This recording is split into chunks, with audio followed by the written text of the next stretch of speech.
Em 12 de outubro de 1972, um avião Fairchild FH-227D, fretado, carregando 45 passageiros e tripulantes, decolou de Montevidéu, Uruguai. Seu destino, Santiago, Chile. A bordo estavam membros do time de rugby Old Christians, suas famílias e torcedores, todos ansiosos por uma partida no Chile. Mal sabiam eles que sua jornada tomaria um rumo trágico, marcando para sempre seus nomes nos anais das histórias de sobrevivência. O voo progrediu sem problemas no início, sobrevoando a paisagem pitoresca, mas implacável, da Cordilheira dos Andes. À medida que o avião navegava pelas traiçoeiras passagens nas montanhas, o tempo piorou. Nuvens espessas envolveram a aeronave, obscurecendo os picos que se aproximavam cada vez mais. Os pilotos, embora experientes, se viram lutando contra ventos fortes e neve ofuscante. Sem aviso, o avião se chocou contra a encosta de uma montanha. O impacto partiu o avião, espalhando destroços pela encosta nevada. A fuselagem, milagrosamente intacta, deslizou até parar em uma geleira de alta altitude. Das 45 almas a bordo, 12 morreram instantaneamente. Os sobreviventes, feridos, machucados e muitos gravemente feridos, se viram presos em um dos ambientes mais remotos e implacáveis da Terra. Os primeiros momentos após o acidente foram um borrão de confusão e terror.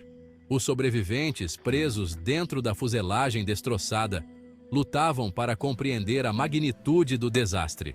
As temperaturas congelantes, o ar rarefeito da montanha e a visão de sua aeronave destruída serviram como lembretes severos de seu isolamento. À medida que a escuridão caía, os sobreviventes se amontoavam em busca de calor, suas esperanças diminuindo a cada hora que passava. As duras realidades de sua situação logo se estabeleceram. Eles estavam presos em uma geleira desolada, a mais de 3.000 metros acima do nível do mar, com suprimentos limitados e nenhuma maneira de contatar o mundo exterior. As temperaturas congelantes representavam uma ameaça constante e o ar rarefeito tornava cada movimento um esforço trabalhoso. Para piorar as coisas, as avalanches eram um perigo constante, seus estrondos estrondosos, um lembrete assustador do ambiente implacável. Apesar da perspectiva sombria, um vislumbre de esperança emergiu dos destroços. Alguns passageiros sofreram ferimentos relativamente leves e conseguiram cuidar dos feridos. Eles coletaram o pouco de comida que conseguiram salvar do avião: chocolate, vinho e algumas outras rações escassas. Trabalhando juntos, eles conseguiram construir abrigos improvisados com os destroços do avião, proporcionando uma pequena medida de proteção contra os elementos. No entanto, à medida que os dias se transformavam em noites, os sobreviventes sabiam que seus parcos suprimentos não durariam muito. Eles se depararam com uma verdade horrível: para sobreviver, precisariam encontrar uma maneira de superar o impossível. À medida que os dias se transformavam em uma semana, os sobreviventes do voo 711 enfrentaram uma realidade sombria. Seus suprimentos de comida escassos estavam diminuindo rapidamente.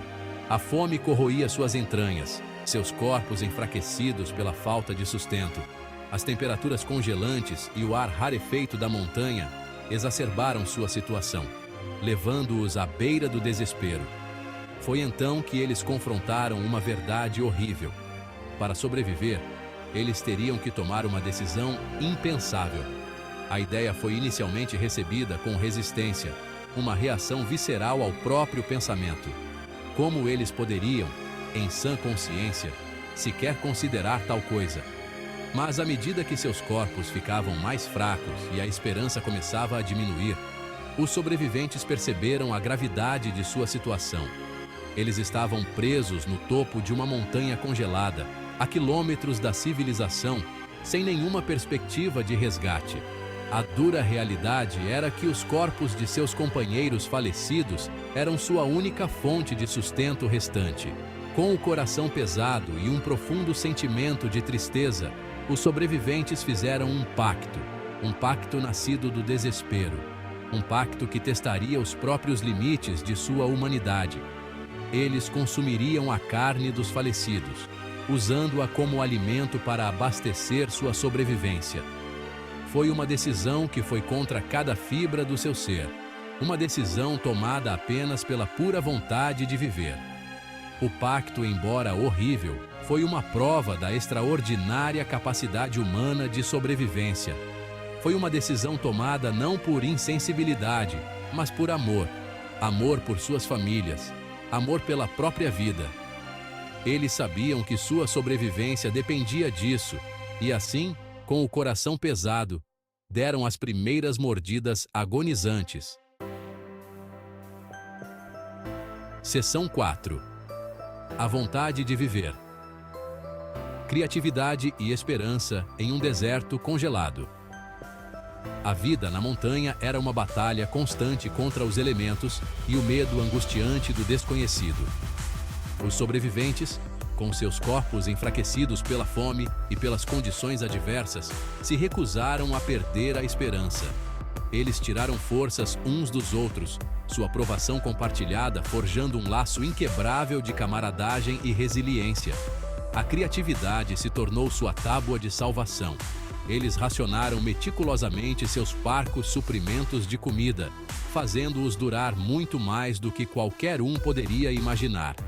Eles derreteram neve para obter água potável, usando chapas de metal recuperadas dos destroços do avião para coletar o precioso líquido. Eles criaram ferramentas e utensílios rudimentares, mas eficazes, a partir dos destroços, adaptando-se ao ambiente implacável com notável engenhosidade. A fuselagem da aeronave destruída se tornou seu santuário, um refúgio frágil contra o vento cortante e as temperaturas congelantes. Eles usaram almofadas e material de isolamento para isolar seu abrigo improvisado, criando uma aparência de calor e conforto em meio à desolação. Eles compartilharam histórias, cantaram canções e ofereceram palavras de encorajamento uns aos outros, agarrando-se à esperança, mesmo quando sua situação parecia cada vez mais terrível. Sua vontade de viver, alimentada pela lembrança de seus entes queridos e pela crença de que um dia se reencontrariam, ardia intensamente dentro deles.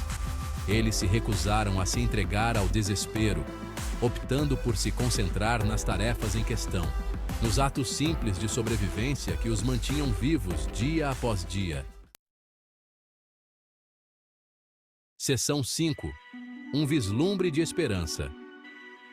O rádio oferece um fio de esperança. Semanas se transformaram em meses, e os sobreviventes do voo 571 se agarraram à vida, suas esperanças diminuindo a cada dia que passava. Eles suportaram dificuldades inimagináveis, seus corpos levados aos limites da resistência humana. Justamente quando seu ânimo estava no nível mais baixo, um vislumbre de esperança emergiu dos destroços, um pequeno rádio transistorizado, milagrosamente intacto. O rádio, alimentado por baterias recuperadas, se tornou seu elo com o mundo exterior. Eles se amontoaram ao redor dele, ouvindo atentamente os noticiários, seus corações batendo forte com uma mistura de expectativa e pavor. Eles descobriram que a busca por seu avião havia sido cancelada após 10 dias, seu desaparecimento considerado um mistério insolúvel. A notícia, embora devastadora, também acendeu uma faísca de determinação dentro deles. Eles sabiam que, para ter alguma chance de resgate, teriam que tomar medidas por conta própria. O rádio, sua única conexão com o mundo exterior, se tornou um símbolo de esperança, um lembrete de que não foram esquecidos, que em algum lugar além dos picos imponentes dos Andes, a vida continuava. Eles ouviam música, noticiários, qualquer coisa que pudesse oferecer um momento de distração de sua situação terrível. O rádio se tornou mais do que apenas uma fonte de informação. Tornou-se uma fonte de conforto, um lembrete do mundo que eles haviam deixado para trás. um mundo para o qual estavam determinados a retornar.